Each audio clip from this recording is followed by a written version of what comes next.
I know that you said earlier in this conversation that President Trump couldn't go after his political opponents, but in this statement, does he leave room for almost a slippery slope? Because he said he could naturalize migrants who undermine domestic tranquility.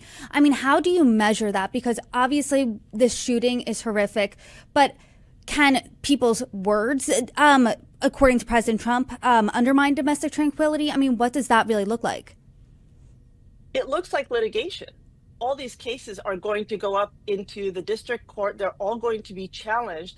I mean, there's lawsuits filed every single day against this administration. There is no way that you can put a limit on someone's freedom of expression or freedom of political opinion in order not to naturalize them or give them a green card. This is completely against Supreme Court precedent. The Supreme Court has spoken on this multiple times. The administration basically throws what it... You heard her. You watched that lawyer's voice breaking through the smug veneer of normalcy that we are expected to maintain, while constitutional democracy is systematically dismantled in real time. You saw the way she struggled to articulate what we all know deep in our bones, that Trump declared he would denaturalize migrants who undermine domestic tranquility. And this phrase, this vague totalitarian phrase ripped straight from the fever dreams of authoritarian regimes past, is now official policy, or at least aspirational policy, in these United States. And you know what that immigration lawyer said? She said it plainly and without euphemism, that the Supreme Court's precedents remain clear. Denaturalization is permissible only in narrowly defined circumstances, and political viewpoints, post-naturalization conduct, or broad character assessments are not among them. But here's what's going to blow your mind. Here's what's going to make your blood turn to ice in your veins. Because we've entered a moment in American history where the administration just throws unconstitutional proposals at the courts like spaghetti against the wall to see what sticks. And while we're watching this spectacle, we need to understand, and that word maximally should send shivers down your spine, because we're talking about an administration that has already halted immigration applications submitted by nationals from 19 countries, including Afghanistan, Iran, Libya, Somalia, and others, countries that just happen to be predominantly Muslim and predominantly composed of people of color. And now they're halting all asylum decisions until we can ensure that every alien is vetted and screened to the maximum degree possible, which effectively means more than 2 million people in bureaucratic limbo, more than 2 million human beings whose lives are frozen in uncertainty, while Stephen Miller and his white nationalist cronies engineer what they openly call reverse migration. And let's be crystal clear about what denaturalization actually means in practice. Because with civil denaturalization, the government files a lawsuit to strip people's U.S. citizenship after they have become citizens, turning them back into non-citizens who can then be deported, which means families ripped apart, careers destroyed, entire communities living in terror, that a mistake on an application from 10 or 15 or 20 years ago could be weaponized to exile them from the only home they know. The historical parallels here should terrify anyone with even a passing familiarity with 20th century authoritarianism, because guess what? More than 22,000 Americans lost their citizenship between 1907 and 1967 based on political affiliations, race, and gender.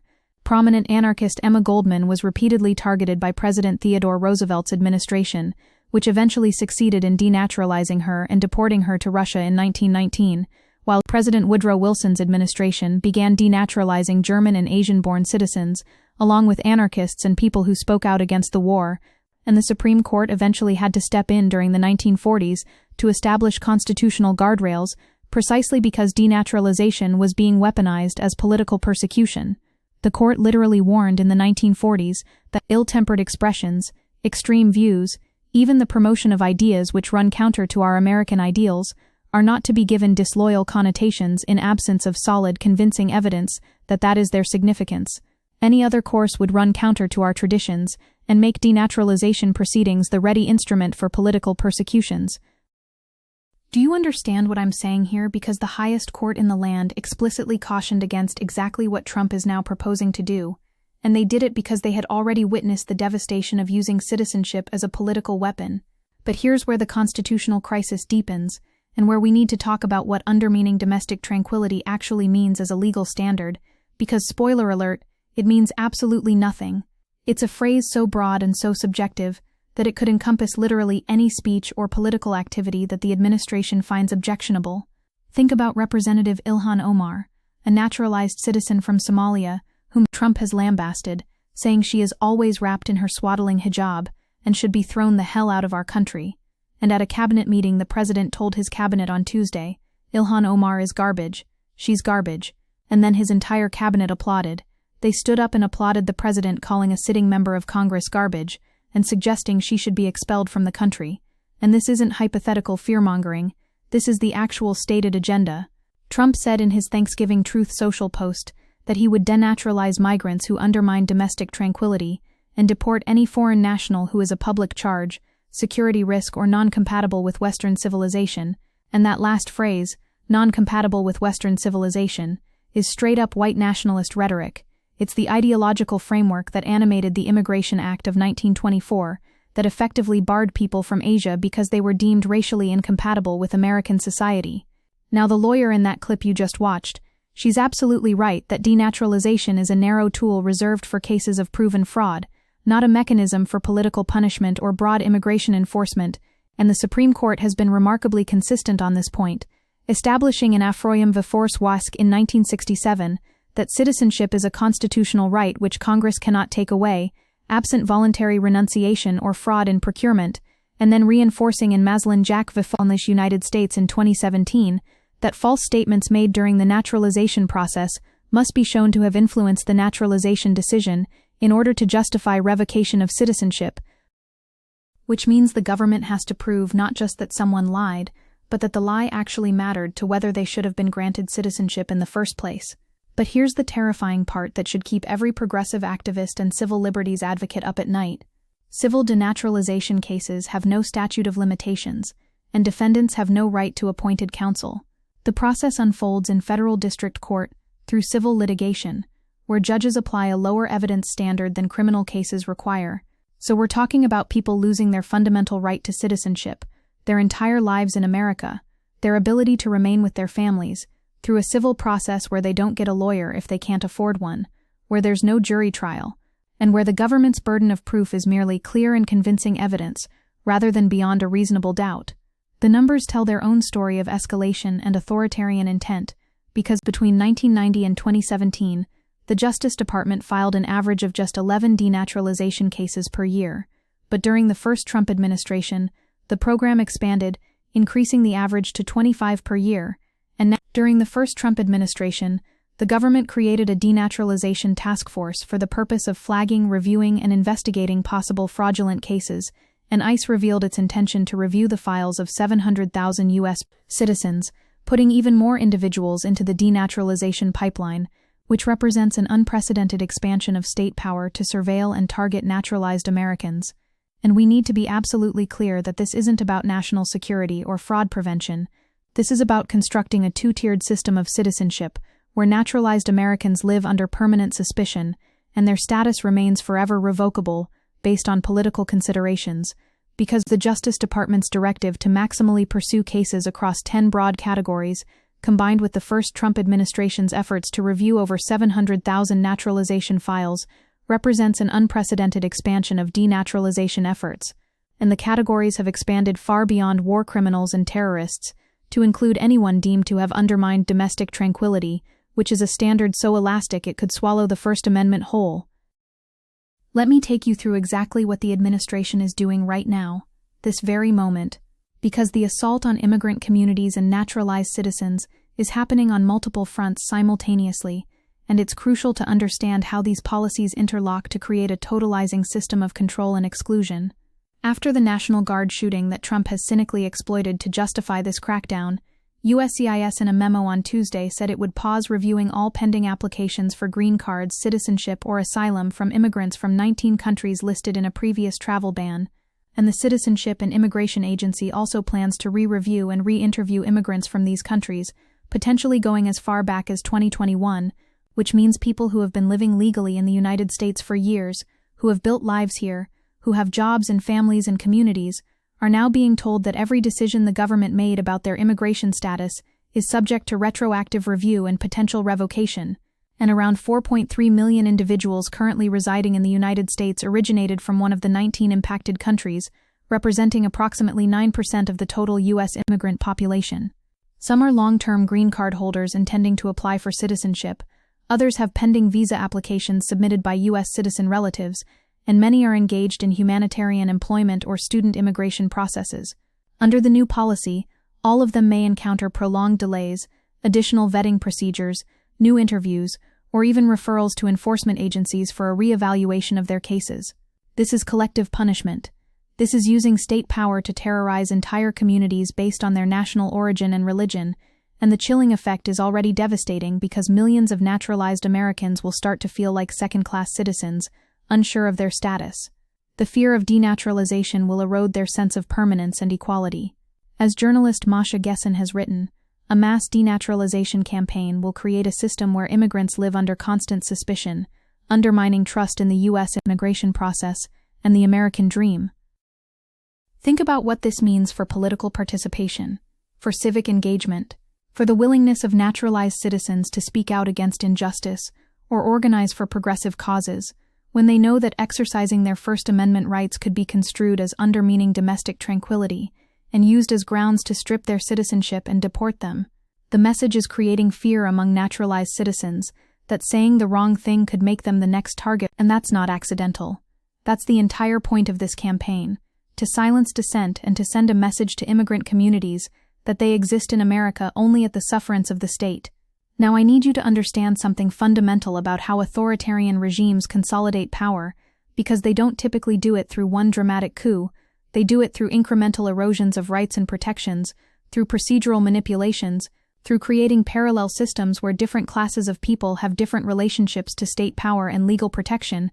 What Trump and Miller are constructing is precisely this kind of tiered citizenship regime, where your rights depend not on the Constitution, but on the circumstances of your birth.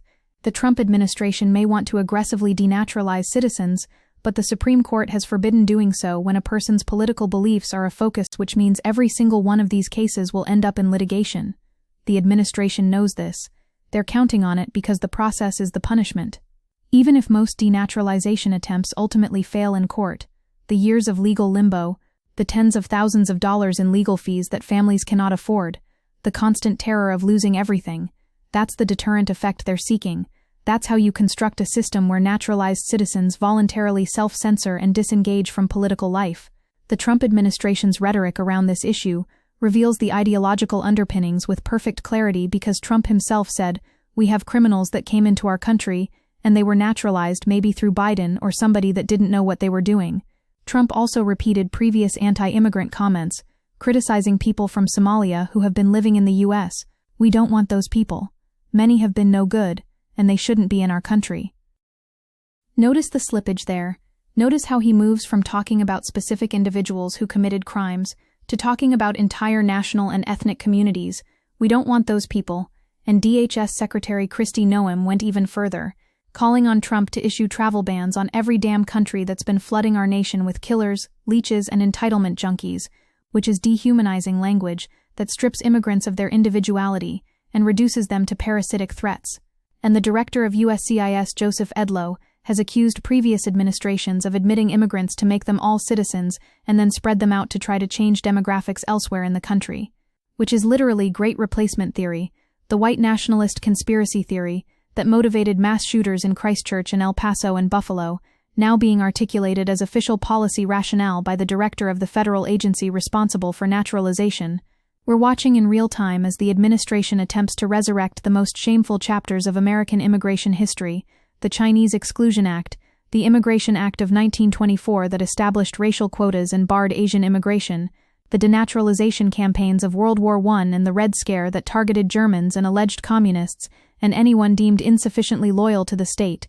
Trump administration officials, particularly Stephen Miller, have been saying they will use denaturalization to expand enforcement beyond undocumented immigrants, idealizing past immigration policies from the 1920s to emphasize a cultural element in defining true membership in America. And when Stephen Miller says America is for Americans and Americans only, what he means is America is for white Americans, for people who fit his narrow ethno-nationalist vision of what an American should look like and sound like and believe. The fact that senior officials in the Trump White House, state legislators and right-wing operatives have spent years framing new Americans as an electoral threat, with Vice President J.D. Vance once accusing Democrats of encouraging an invasion of immigrants to bring a large number of new voters to replace the voters we already have, demonstrates that this is fundamentally about power, about demographics, about a white nationalist backlash against the browning of America and the political power of immigrant communities. The legal landscape around denaturalization is actually quite clear despite the administration's attempts to muddy the waters because given the precious nature of U.S. citizenship, the government must prove its case by clear, unequivocal, and convincing evidence. This burden is substantially identical with that required in criminal cases, proof beyond a reasonable doubt. Facts should be construed as far as is reasonably possible in favor of the citizen. And in Afroyim v. Huz 1967, the Supreme Court said that U.S. citizenship is an irrevocable right unless there is fraud or the person clearly agrees to give it up, which means the constitutional framework strongly protects citizenship as a fundamental status that cannot be arbitrarily revoked. The court established in Schneiderman v. Felian Point, United States during the Red Scare, that the burden of proof for civil denaturalization proceedings is clear, unequivocal, and convincing evidence which does not leave the issue in doubt, and the court emphasized that this burden is especially heavy when the attack is made long after the time when the certificate of citizenship was granted, and the citizen has meanwhile met his obligations and has committed no act of lawlessness. But here's what keeps me up at night. Here's what should galvanize every single person who cares about civil liberties and constitutional government. The Trump administration knows it's going to lose most of these cases in court. The administration's push to widen denaturalization is likely to trigger rapid legal challenges, with federal courts relying on long-established Supreme Court precedent that restricts revoking citizenship to cases of proven fraud. While the government can increase file reviews and investigations, any attempt to strip citizenship based on ideology or broad security claims will face significant judicial resistance, but they're doing it anyway, because authoritarianism doesn't require winning every legal battle. It requires normalizing the idea that certain people's rights are conditional, that certain communities exist in a state of permanent precarity, that the state has unlimited power to investigate and harass, and ultimately expel anyone it deems undesirable. The policy will almost certainly face legal challenges on constitutional grounds, but the damage may already be done. When naturalized citizens fear their status could be revoked, it undermines the security and permanence that citizenship is supposed to provide. And we have to situate this denaturalization campaign within the broader architecture of Trump's second-term authoritarian project, because this isn't happening in isolation. This is one component of a systematic assault on immigrant communities, and anyone deemed outside the MAGA conception of authentic Americanness. We've got an order categorically ending access to asylum at the United States southern border, on the president's word that their act of seeking safety constitutes an invasion, and we've got attempts to end birthright citizenship in direct violation of the 14th Amendment, and we've got mass deportation campaigns that have already swept up American citizens in their dragnet, and now we've got this campaign to strip citizenship from naturalized Americans on the basis of vague ideological criteria. Trump's declaration that immigration is poisoning the blood of our country is a grim foreshadowing of how he will invoke the Alien Enemies Act, a wartime provision dating back to 1798, and once Trump has that power, he has also expressed his will to expand the footprint of federal law enforcement to police cities and shut down lawful protests because that's how authoritarianism metastasizes. It starts by targeting the most vulnerable populations and then expands to encompass anyone who challenges state power. The comparison to Viktor Orban's Hungary is instructive and chilling because since returning to power, Orban has ruled as an autocrat. He wrested control over the independent media, put the country's universities and cultural institutions under his authority, used demonizing rhetoric to justify his immigration crackdowns, and leveraged his electoral wins to rewrite his country's constitution to keep himself in power. And Trump has openly praised Orban, has welcomed him to the White House, has modeled his own rhetoric and policy proposals on Orban's playbook. When you hear Trump talk about reverse migration and denaturalizing migrants who undermine domestic tranquility, you're hearing the vocabulary of competitive authoritarianism, of illiberal democracy, of regimes that maintain the formal structures of democratic governance while systematically dismantling the rights and protections that make democracy meaningful. The immigration lawyer in that clip understood something crucial that we all need to internalize. While the government can increase file reviews and investigations, any attempt to strip citizenship based on ideology or broad security claims will face significant judicial resistance, creating a gap between political rhetoric and legal reality. But that gap is where the horror lives. That's where families are torn apart, and lives are destroyed, and communities are terrorized, while litigation slowly winds its way through the courts. And even Supreme Court precedent isn't necessarily a bulwark against this kind of authoritarian overreach, because the Roberts Court has shown again and again its willingness to defer to executive power on immigration matters and to eviscerate long-established constitutional protections when it serves the conservative legal movement's agenda. We cannot simply trust that the courts will save us. We cannot rely on institutional norms that are already badly degraded. We have to build power, organize resistance, make denaturalization politically untenable through mass mobilization and solidarity. Because here's what's at stake, and why every progressive should care about this, even if you're not an immigrant, even if you're not from one of the 19 targeted countries, even if you think your own citizenship is secure. The constitutional principle behind that decision, that citizenship is a fundamental right which can't be arbitrarily taken away by whoever happens to be in power, applies equally to how the government handles denaturalization cases today. The Trump administration's directive, combined with court procedures that lack basic constitutional protections, risks creating a system that the Afroyim v. Rusk decision sought to prevent, one where, as the Supreme Court said, a group of citizens temporarily in office can deprive another group of citizens of their citizenship. This is about whether we live in a country with equal citizenship under law, or a country where your rights depend on your ethnicity, your religion, your country of origin, your willingness to conform to the ideological dictates of whoever controls the state apparatus. This is about whether the 14th Amendment means anything, whether the First Amendment protects all Americans or only those born here, whether we're going to accept the construction of a formal legal hierarchy where some citizens are more equal than others.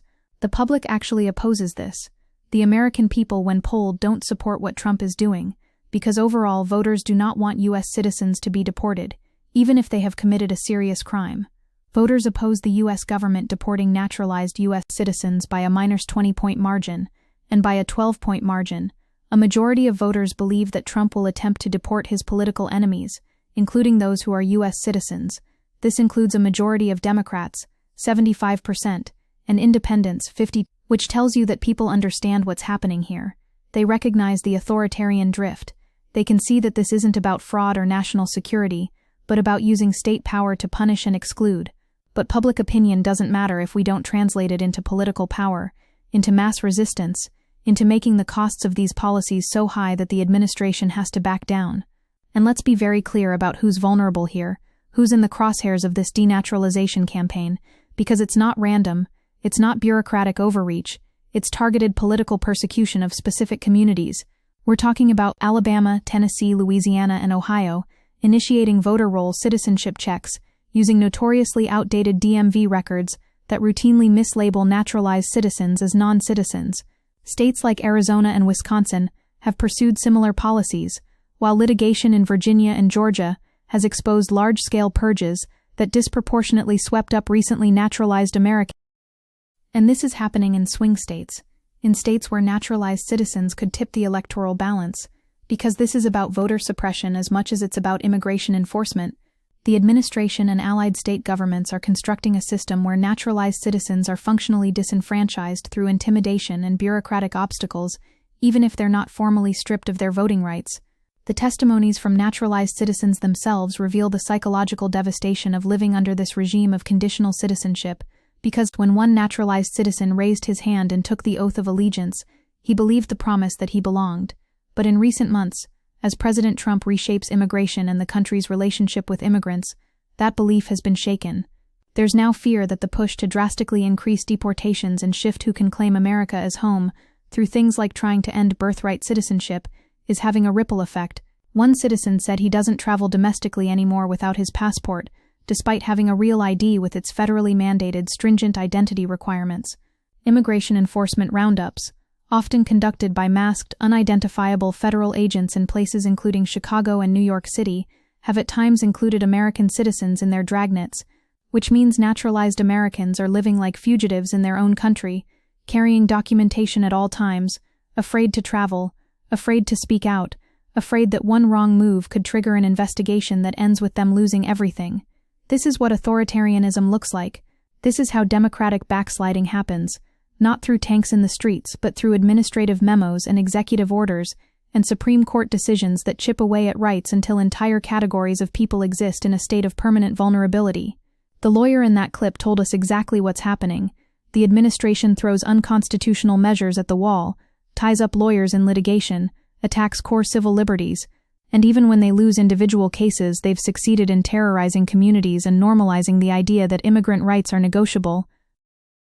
The administration is dramatically expanding denaturalization, using questionable standards and proceedings, and as with many other components of its agenda, the Trump administration is discarding long-standing legal norms and protections by adding UI citizens to its list of targeted individuals, and thereby sending the message that no one is safe in the United States of America.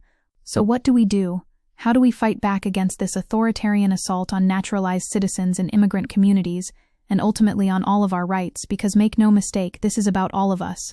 We flood the courts with pro bono legal representation for every single person facing denaturalization proceedings.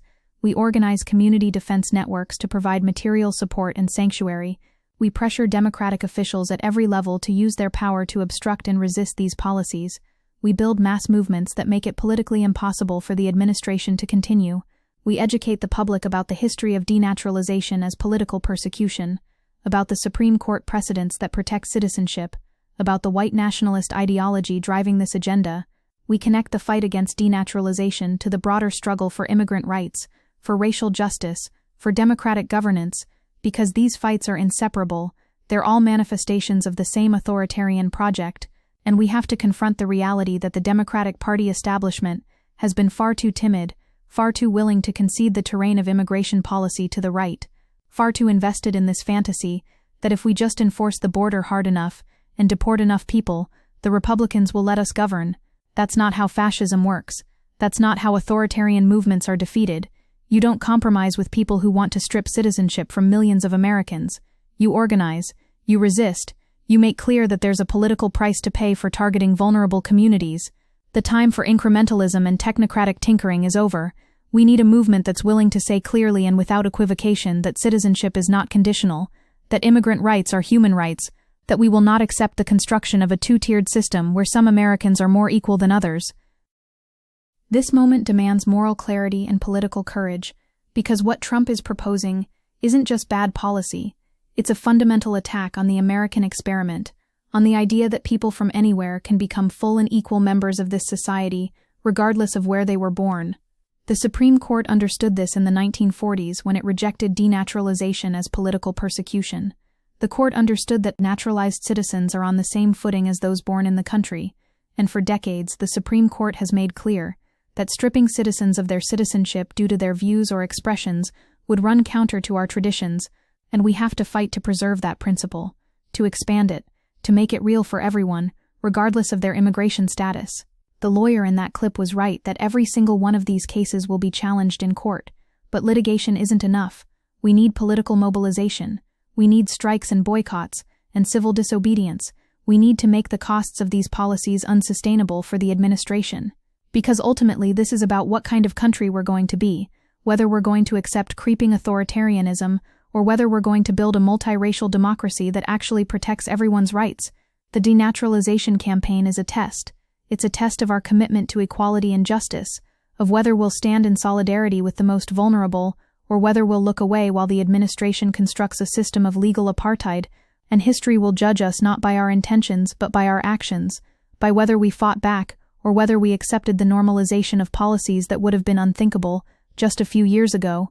So we organize, we resist, we build power, we make clear that naturalized citizens are not second-class Americans, that immigrant communities are not expendable, that we will not accept a country where your rights depend on your ethnicity or religion or country of birth. This is the fight of our generation, and we cannot afford to lose.